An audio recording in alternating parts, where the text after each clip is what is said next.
بسم اللہ الرحمن الرحیم۔ شب معراج کی خصوصی سیریز میں آپ سب کو خوش آمدید۔ ہم نے دیکھا کہ کس طرح ساتوں آسمانوں پر آپ صلی اللہ علیہ وسلم نے مختلف انبیاء کرام سے ملاقات کی اور ساتویں آسمان تک پہنچے۔ اس کے بعد آپ صلی اللہ علیہ وسلم کو بیت المعمور کا نظارہ کروایا گیا۔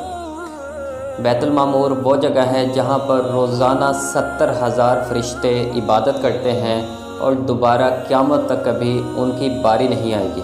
یعنی ایک بار جو وہاں پر عبادت کر گیا دوبارہ قیامت تک اس کی باری نہیں آئے گی، مطلب اتنی زیادہ تعداد میں وہاں پر فرشتے موجود ہیں جو کہ عبادت کرتے ہیں۔ روزانہ وہاں پر 70,000 فرشتے عبادت کرتے ہیں، اور یہی وہ بات ہے جو نمرہ احمد نے اپنے ناول مصحف میں کی، اور بہت پیاری بات کی کہ جب بیٹی نے پوچھا اپنی ماں سے کہ اگر میں نماز نہ پڑھوں تو کیا ہوگا، تو اس ماں نے جواب دیا کہ بیٹا آپ نماز نہ پڑھو، اللہ کو اس بات سے کوئی فرق نہیں پڑے گا۔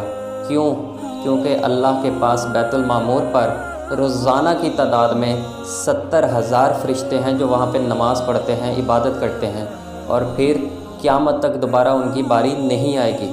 تو اللہ کو تو اس بات سے کوئی فرق ہی نہیں پڑے گا کہ آپ نماز نہیں پڑھتی، لیکن ہاں اگر آپ نماز پڑھو گی تو یہ آپ کے لیے ہی فائدہ مند ہوگا۔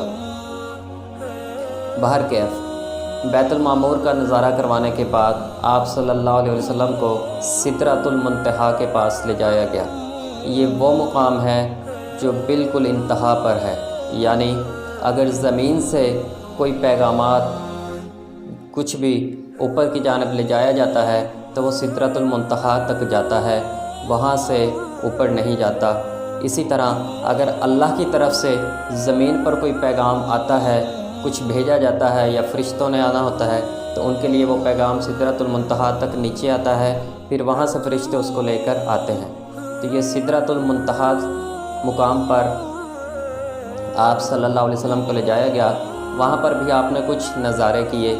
وہاں پر آپ نے دیکھا کہ ایک درخت ہے، محققین محدثین بیان کرتے ہیں کہ وہ بیری کا درخت تھا، کہ آپ نے فرمایا کہ اس کے جو پھل ہیں وہ مقام حجر کے مٹکوں کی طرح ہیں، اور اس کے جو پتے ہیں وہ ہاتھی کے کانوں جتنے بڑے ہیں۔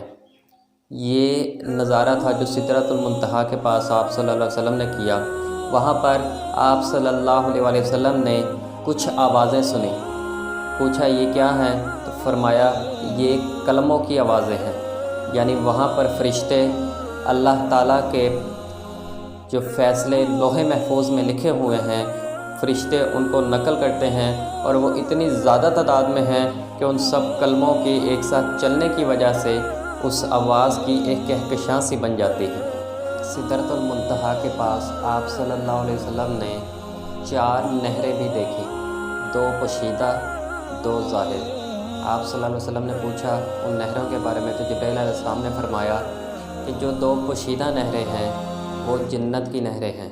ان کا نام بھی کئی محدثین نے لکھا ہے جو کہ سبحان اور جیحان ہے۔ اور جو 2 ظاہری نہریں ہیں فرمایا وہ دنیا کی نہریں ہیں، جن کا نام نیل اور فرات ہے، یعنی دریائے نیل اور دریائے